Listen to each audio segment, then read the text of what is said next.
teeth ground sharp, and eyes glowing red.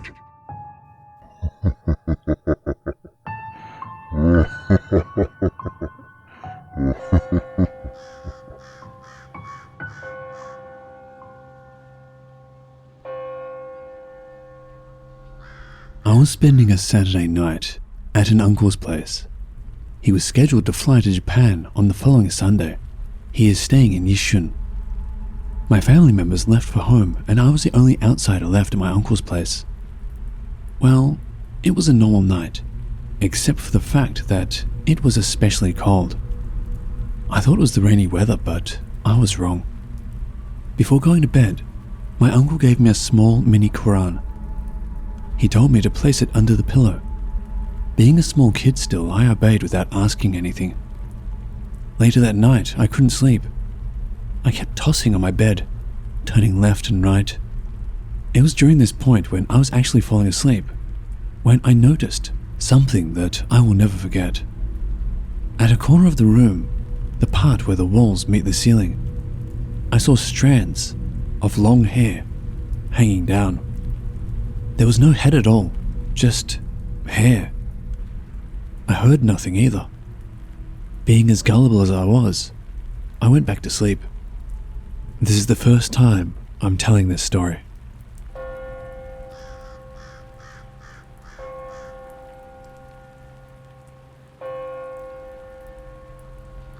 I was around 12 years old when I first heard this story. Whether it was true or not, I guess that's up to you folks.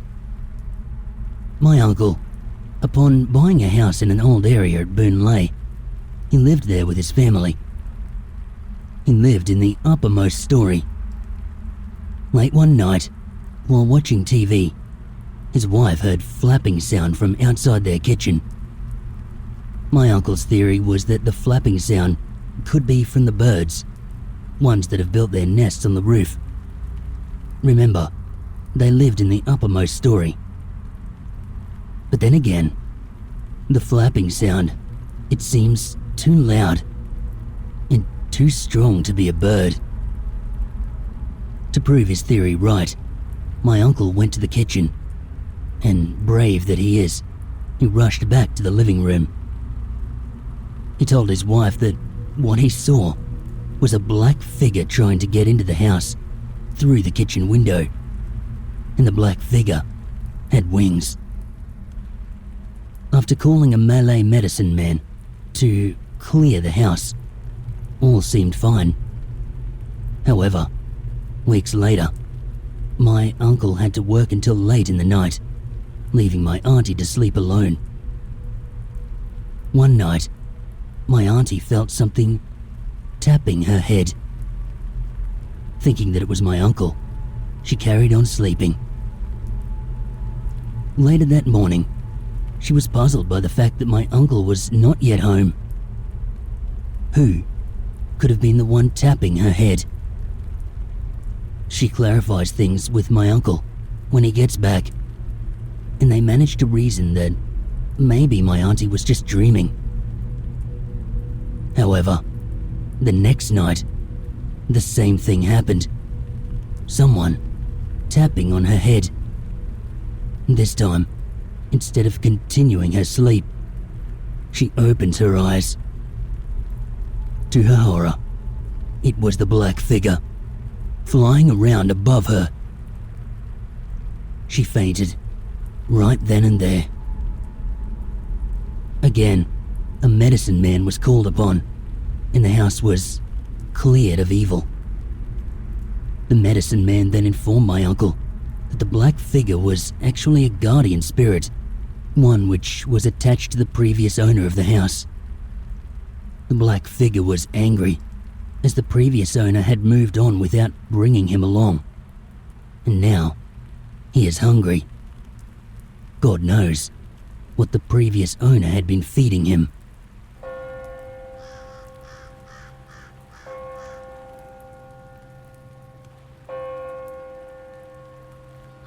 There are lots of strange things about my house, and I would like to begin with my first experience. I live on the top floor of a 4-story HDB flat in Tampines. The strange thing is, every night, I would hear furniture being moved above the ceiling, and mind you that I'm living at the top floor. Sometimes, the sounds of marbles bouncing across the ceiling would be heard, followed by the sound of a bowling ball rolling across the ceiling. Another strange thing is that the flat next door is empty, and it has been like this for years. Whenever I'm in the room studying, I could hear some thumpings on the wall. Even my brother, who was with me, heard the thumping sound. I used to think someone was trying to test my patience, so I would usually knock back on the wall, and strange enough, the person replied by knocking back. There was this one time when I got frustrated and took a hammer and started hitting the wall wildly, and suddenly there was a moment of silence. Then there was a really loud thud, which sounded as if the person was really angry. There was this one time when my parents were sleeping in the master bedroom when they heard this loud thud under the bed, and even I could hear it from the next room. At first, they thought it was the lizards, but no lizard could cause a thud like that.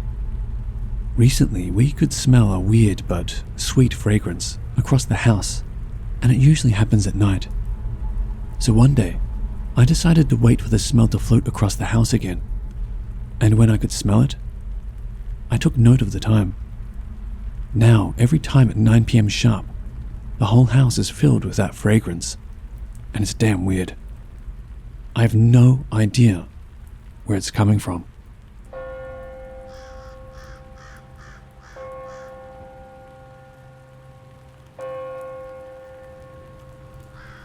This incident occurred when I was in my kindergarten years. At that time, I had not moved out to my current house yet. I lived in a 3-room flat at the time, and we only had 2 bedrooms, including a master bedroom. The kitchen was directly facing the living room. I remembered that my grandmother had just passed away, but my grandfather happened to stay over at my house for the time. As we only had 1 bedroom, which me and my siblings shared, my grandfather suggested that we, kids, slept with him in the living room, just to keep him company. And this went on for as long as he stayed with us.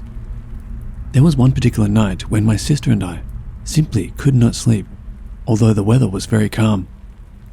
We were teasing each other when my sister suddenly told me not to look at the kitchen, which was facing us. She said to me, "Kay, don't look at the kitchen, there's a ghost in there." However, me, being a curious little girl, decided not to listen to her. I climbed over her and took a peek at the kitchen. Sure enough, there it was. With no lights on, the thing appeared as a frail and thin-looking old lady, sweeping away in the kitchen late at night. She was very dark and wearing a headscarf. It appeared to me like an old Indian lady, and she just concentrated on what she was doing. Why on earth was an old lady sweeping away in my kitchen at night with no lights on? I got scared and quickly went to sleep. The next morning, I told the incident to my mother, and she was actually terrified, and quickly told my father to say some prayers over me for fear that I'll get possessed by that thing.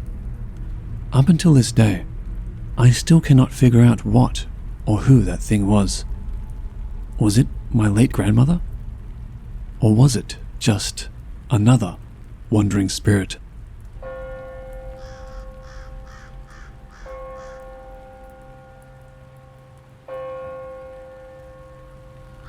This is based on a true story that happened when I was living in my old apartment in Jurong. My apartment was on the 4th floor and directly facing an eerie-looking tree. When my family first shifted in, everything was okay, and we loved the place as it was a peaceful neighborhood. Then, it started. My sister was the first one to be affected by it.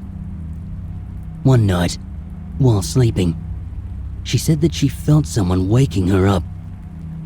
She told me that by instinct, she went straight to the window. To her horror, she found a figure without a head was sitting on the swing at the playground. Her room, it faces the playground, and our hall faces the spooky tree. She just froze, when suddenly, the thing stopped swinging, as if it realizes my sister was watching it, She then quickly snaps out of it and goes to my mother's room to sleep. The second incident, it happened to her one day when she was watching television. She said she saw a white shadow dashing past from my mum's room to my room. As I'm not a believer of the supernatural, I just brushed it aside. My mother, too, experienced a similar encounter. She felt that someone came and held her down. She claimed that she saw a black shadow, but was too blurry for her to figure out what it was. She prayed hard, and soon after, it was gone. The final incident was when my sister got hit on the back by something. She was studying late into the night when she felt something slap her hard. She started to get sick after so much that my mother got scared at the house.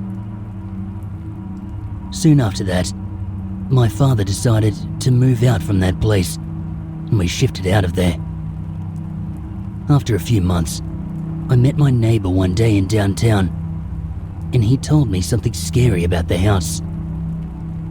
It seems that there were 3 families there before us, and they all shifted out in less than 2 months.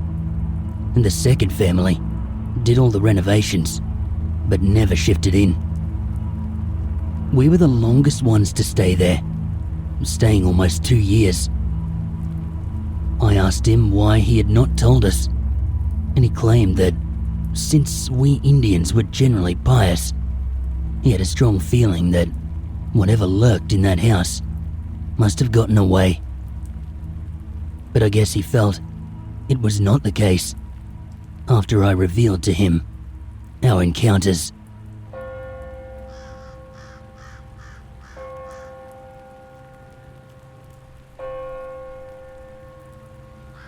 Okay, this did not happen to me, but to a friend who lives somewhere in Jalan Tenaga. She was telling me about how she thought she saw her mother in the dark at home. It happened a few years ago. My friend, N, lives in a corner house. Should be a 5-room flat. Anyhow, the study room in her house has been converted into a TV or leisure room, since that is where all the hi-fi and stereo systems are. The room has no door. It's sort of bare. Anyone outside can see anyone inside and vice versa. On one particular night, N was in the TV room, listening to some music. Only the room was lighted and the rest of the house, e.g.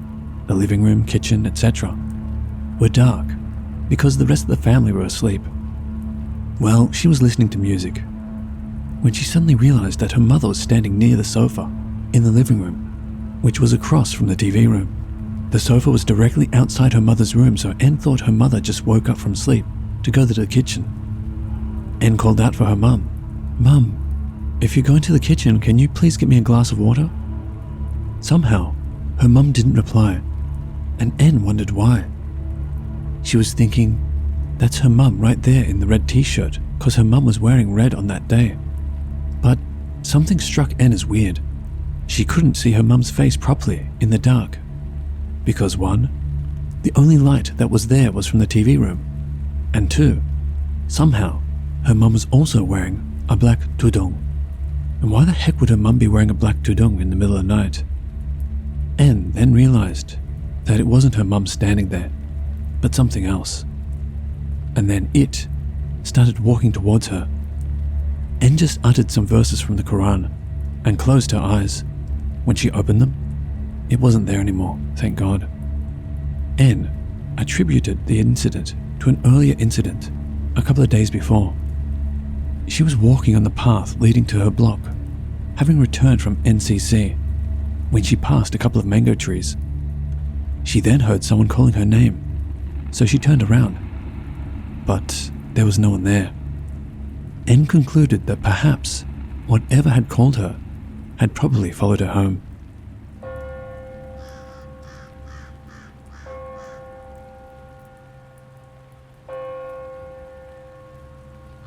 This incident happened to me twice in my house and once to my mother. I really feel that something out there just wants to have a night's rest at my house for a while. let me tell you the first part. That time, my sister had just gotten married and they went for the honeymoon. Their room was vacant and my mum asked me to sleep in their room because if there is no one sleeping in there, there might be someone else sleeping there.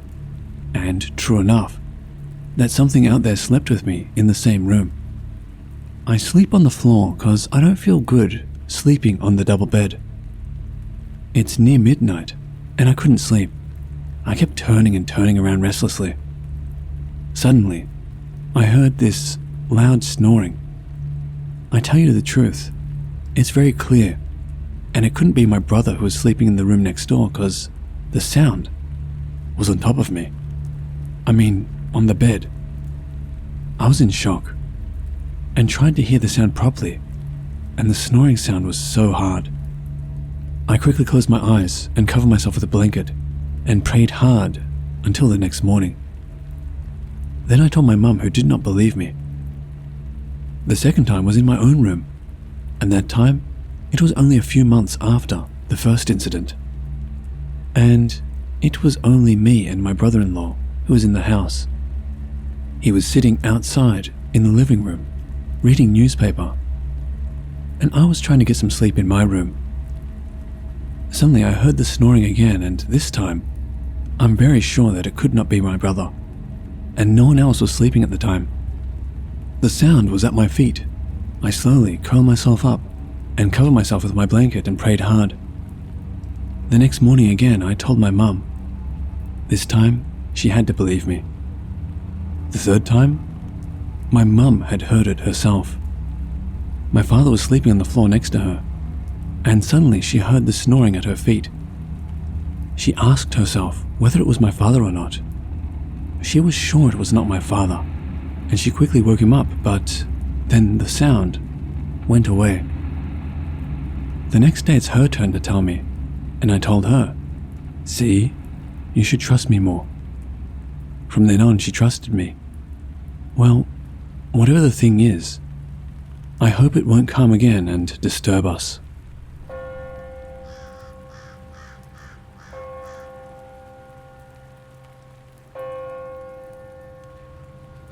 I was awake one night, thinking about the day's events. My bed had been positioned to face the window, and one side was placed against the wall. I stared hard at that wall, frustrated that I could not sleep. The next minute, I felt something scratch my right foot.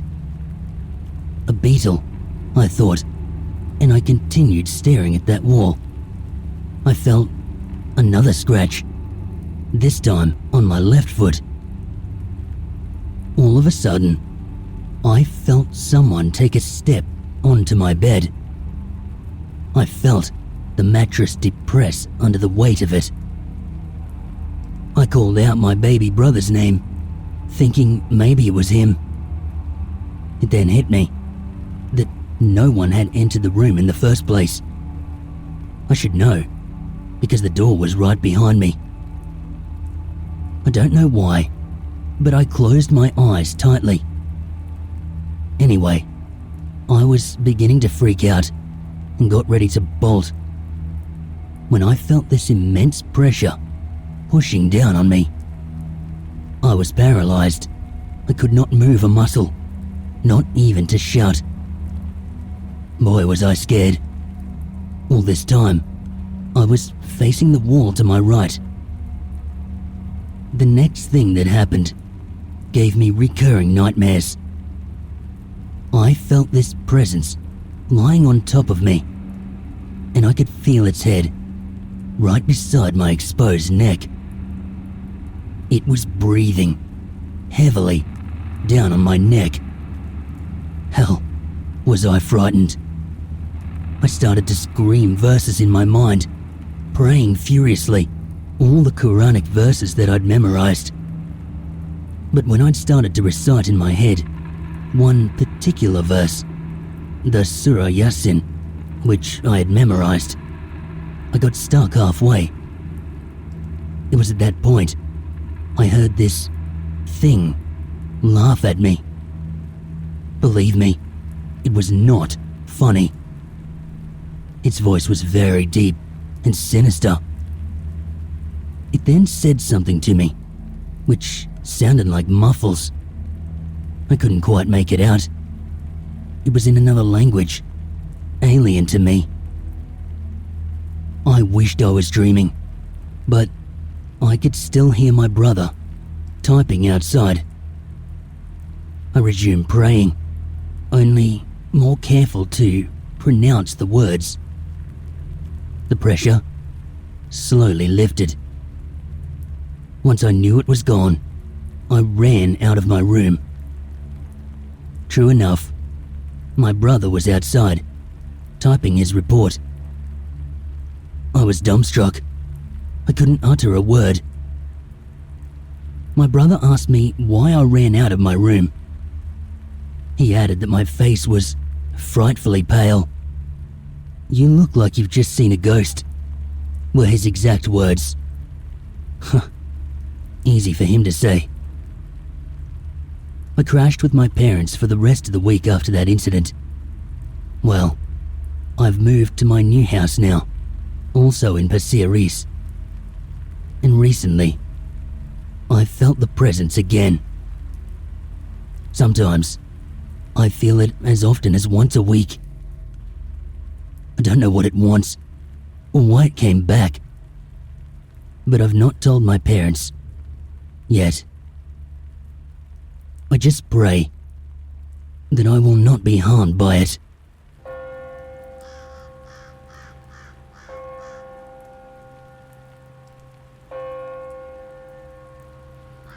The story I'm going to tell you is true.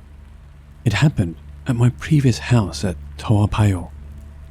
I shall not expose which floor I actually live so as not to frighten the existing occupant, just in case they hear this story. This incident happened many years ago. When my parents got married, they bought this unit, and a year later, they had me. At first, no eerie incidents happened, but the moment I was born, all the nightmares began. You see, my parents were young at the time, 25 years old, and still working. So most of the time, they're not at home. Sometimes they sleep at my grandparents' house. But only after they got me, they started to spend more time at home, and my mum resigned from her work to take care of me full time. According to my mum, when they first brought me home from hospital, I refused to be in the house by crying hysterically. But my parents ignored the signs and brought me in without having a second thought. And on that night itself, something happened. At around 3 a.m, my parents, who were sleeping in the living room with me, heard clinking sounds of keys, as if worn around the waist of somebody in the kitchen toilet. The sound grew louder, and water was gushing out from the tap in the toilet as if someone was doing their business there. Then the toilet door was heard to swing open, and footsteps walking towards the living room. My mum and dad were terrified but kept cool and recited all the prayers they knew. My mum managed to keep her eyes slightly open because she was curious to see who it was. To her shock, there, standing at the kitchen door, was this tall, shadowy man staring down at her with his bright red eyes. He remained throughout the night and disappeared by dawn. Due to that incident, my mum was down with a fever for many days. Even by then, I was still crying day and night. Even some of the neighbors popped in to ask what happened to me. I guess my cries have caused some inconveniences in their sleep. My mum told them she did not know why I kept crying. Then came to the revelation of the strange happenings in the house.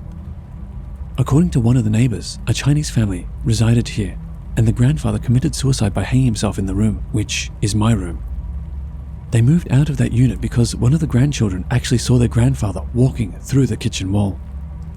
That explains why, during my primary school days, I always wonder why there is a kind of nudge, a metal hook, on the ceiling in my room.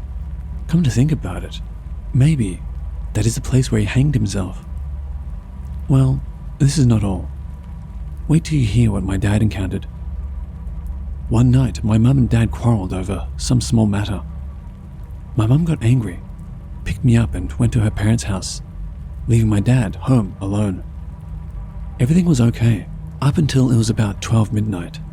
My dad was sleeping in my room and he heard someone in the kitchen washing dishes. He thought it was my mum, but then he recalled, no, it was not his wife, because his wife had left earlier on. Who is this in the kitchen? His heart beat faster. He tried to console himself that it was his imagination, but no. He heard footsteps coming towards the room. Guess what he saw? A lady who looked exactly like my mum. He trembled, closed his eyes and began to recite prayers. At that moment, he could feel the cold, smooth hand touching his own and caressing him. Then, he felt her lying down beside him. Yeah, I know it's hard to believe. Fancy having a ghost sleeping beside you. That must be a mischievous ghost. But that's the truth. My dad tried to reach for the Surah Yasin that is placed above the bed head, but it seemed that his hands got more numb and heavier every time he tried to stretch it further. Must be that ghost was trying to prevent him from doing so. So do you know what happened next? The ghost hugged my poor dad throughout the whole night and left by dawn.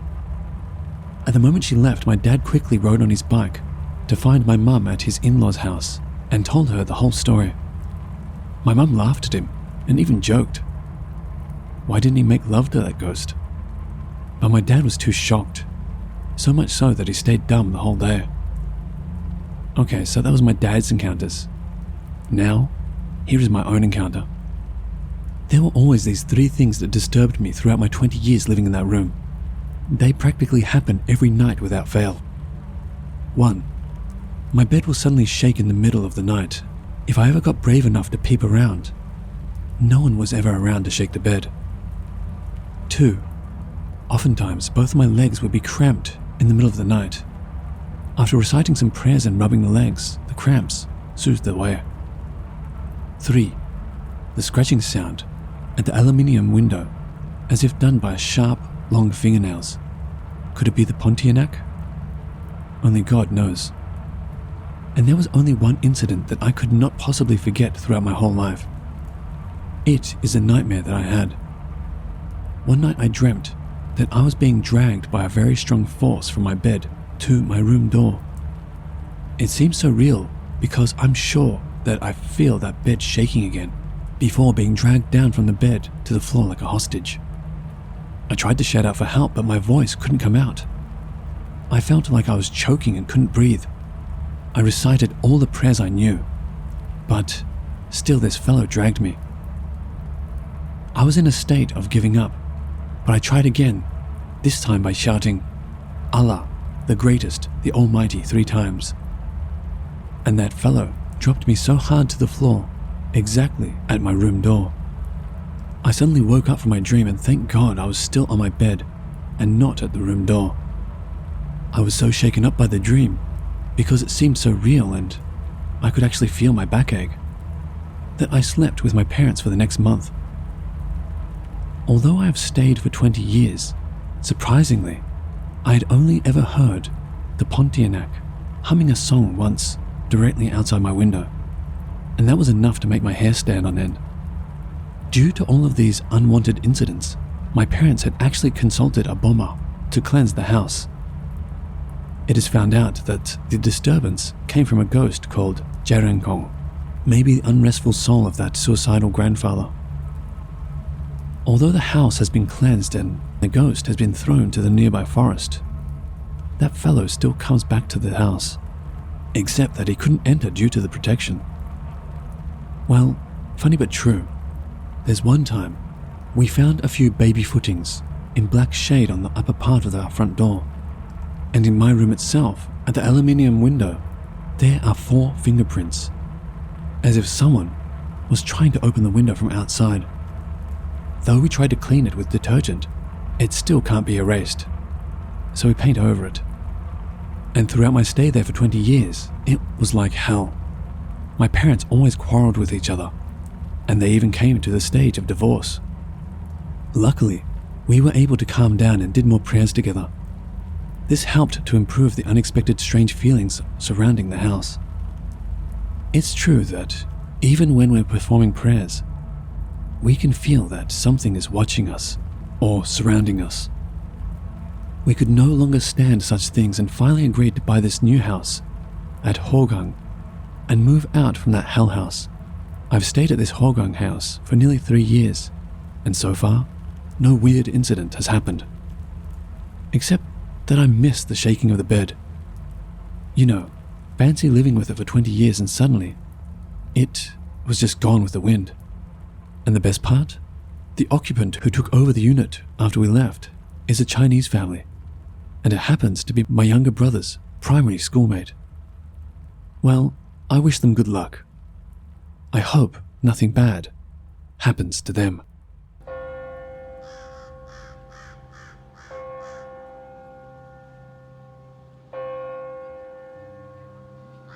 Hello watchers and listeners, thank you so much for watching. As always, a big thank you to all of the Reddit users who kindly allowed me to use their stories. If you want to help support this channel, you will find links to both my Patreon and my Teespring store in the description below, so feel free to have a look. And the biggest thank you to all of you who continue to support me. I truly do appreciate it. And remember, Papa loves you.